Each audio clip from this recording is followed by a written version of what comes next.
You are currently living two completely different lives.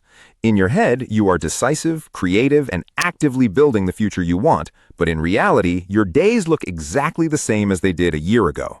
It's not a lack of ambition, it's a specific psychological loop where your brain actually mistakes the vividness of your dreaming for the physical act of doing.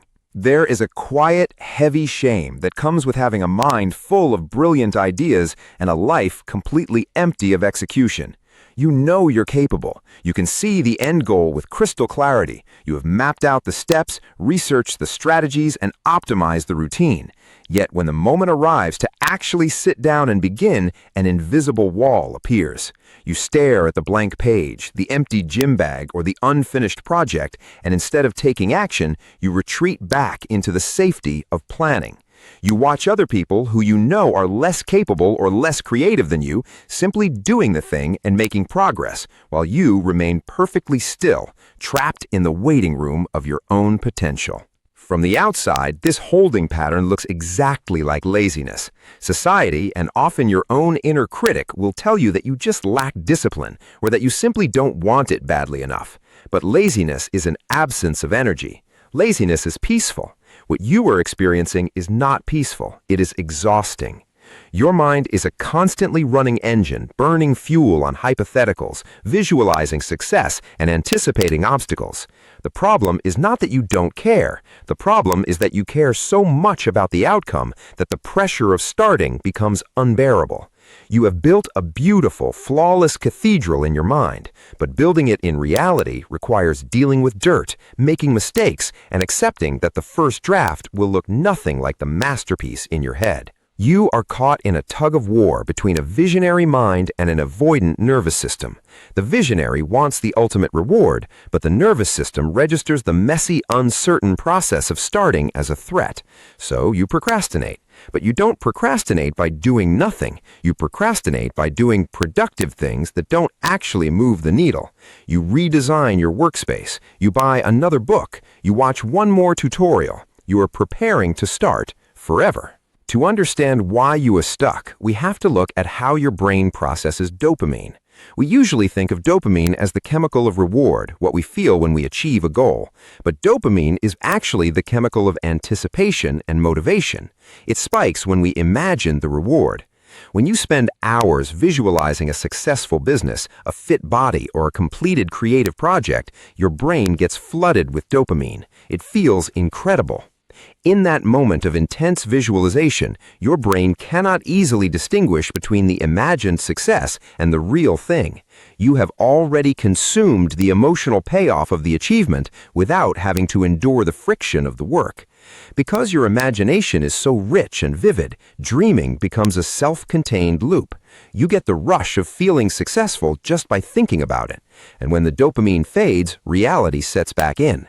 The contrast between your magnificent dream and your stagnant reality feels painful.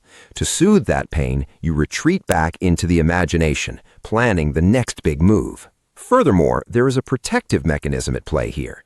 As long as your idea remains purely in your head, it is perfect. It hasn't failed, it hasn't been criticized, and you haven't had to face your own limitations. The moment you take an idea out of your head and try to make it real, you introduce the possibility of incompetence. For someone who is deeply introspective and holds themselves to a high standard, being a beginner is psychologically agonizing. Staying in the dreaming phase is a brilliant, albeit destructive, defense mechanism against the vulnerability of trying and falling short. You see this pattern play out in very specific, deeply frustrating ways. It's the person who wants to start a YouTube channel, so they spend 4 months researching the perfect camera, the ideal lighting setup, and the exact microphone frequencies. They design a stunning logo and map out a 50-video content strategy, but they never actually hit record. Because hitting record means facing the reality that they will probably stutter, the lighting will look slightly off, and the first video won't be a masterpiece. It's the writer who has an entire fictional universe built in their head. They know the backstories of characters who don't even appear in the main plot. They have drawn maps and established family trees, but the manuscript remains a single, intimidating blank page. It is the person who wants to get in shape, so they buy the premium gym clothes, download the complex tracking apps, and spend hours watching nutritional science videos. They feel deeply accomplished just by gathering the information, yet the alarm goes off at 6 a.m. and the physical reality of lifting a heavy weight feels completely disconnected from the rush of building the spreadsheet. The planning was the high, the doing is the hangover. It is crucial to recognize that this is not a sign that your dreams are too big or that you are inherently broken. The self-help industry will tell you to just do it, implying that your failure to act is a moral failing. But trying to force yourself into action through shame only reinforces the anxiety that prevents you from starting in the first place. Your high standards are actually a gift. The fact that you can visualize something so completely is a rare skill. The issue is simply that your taste level has outpaced your current skill level. You know what a good project looks like, and because you are just starting out, your reality doesn't match your taste. This gap is normal, but because you are so perceptive, you feel the gap more acutely than others. You don't need more motivation, and you definitely don't need another productivity app.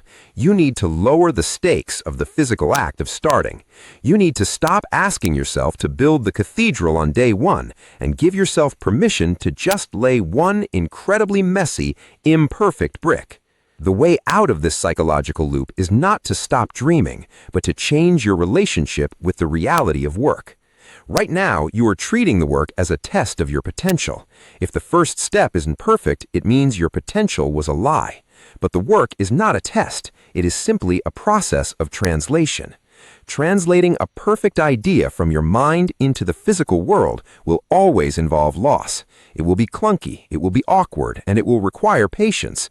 But a clunky, awkward reality is infinitely more valuable than a perfect, non-existent fantasy. You have to mourn the loss of the perfect idea in order to give birth to the real one. Forgive yourself for not being a master on day one. Allow yourself the quiet dignity of being a beginner. Let the first draft be terrible. Let the first attempt be laughable. Because the moment you actually create something tangible, no matter how flawed, you step out of the illusion of your own mind and into the real world. And that is where your life actually begins.